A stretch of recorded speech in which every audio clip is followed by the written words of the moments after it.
Hello, the Legal Stamp viewers. How are you doing? How is life right there? My name is Elias, and I'm glad to have you at the Legal Stamp once again. It's been quite some time. I've not been feeling well. I've been sick. I know you've had friends that feel sick sometimes when you are under the weather, when you are sick. Uh, I wasn't bedridden, but I wasn't really feeling bad. I had a terrible cough. I had some fever, but I thank God that I'm back.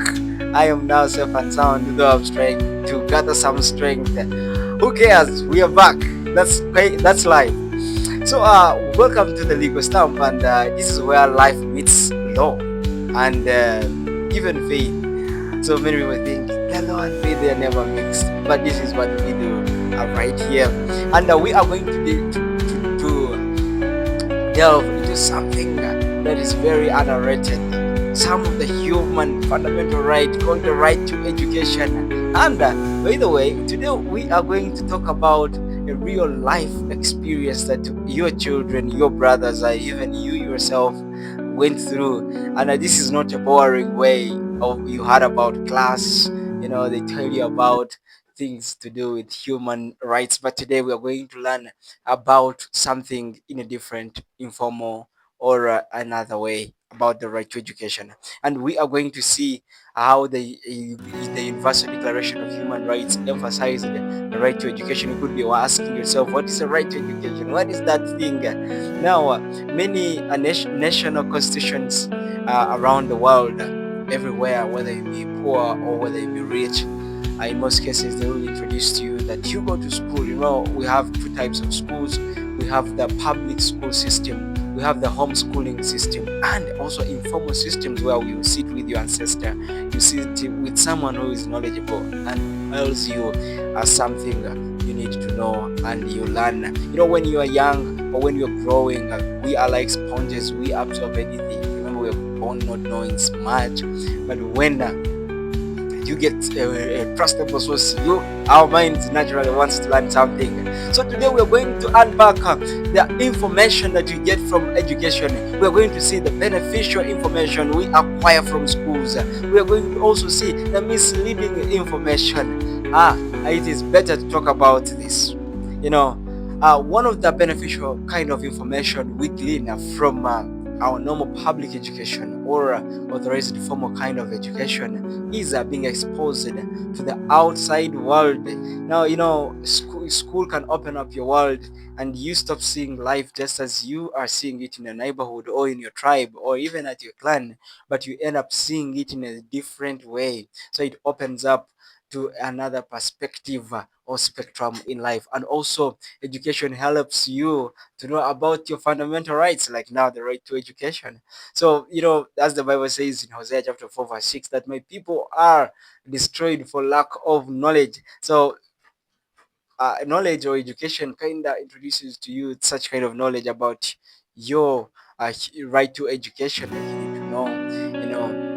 As God says, also study show yourself approved, the workman that needs not to be ashamed, already reading the word of truth. So this is something our Creator really demands us to be educated. That's why your parents, that's why you yourself, you pay a lot of money to attain that education. Be before some guy who instructs you in some knowledge.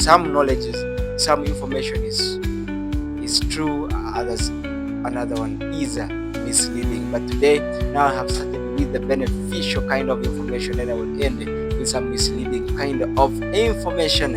And also, education today helps you to interact with different personalities. And in classroom, a classroom is like a training of real life, relationship. So you meet with introverts, you meet with extroverts. Do you know introverts? These are people who do not talk much, who enjoy quietness or silence. They don't talk so much. And or if you meet extroverted people, they want to talk so much. They have always a story to tell. They usually jolly, they talk about many things. You meet the proud, you meet the humble, you meet the broken-hearted, you meet the brilliant, you meet the simple people, all the idiots too. You meet them, and you learn how to deal with them. So that's kind of emotional intelligence you glean from education. Also, you learn about your mental health. Your quality education includes mental health awareness, how to handle stress, how to handle trauma. You are there, you feel a lot of headache, you feel stressed. I am stressed, you tell people. I don't know what is happening, what is going on with me. You feel stressed, but when you reach in school, they will tell you like pray, sleep, eat something sweet, uh, activate your dopamine kind of enzyme, or hormone, sorry. Then you end up getting rid of stress, anxiety, and depression. So many things you can see, even making friends and building connections.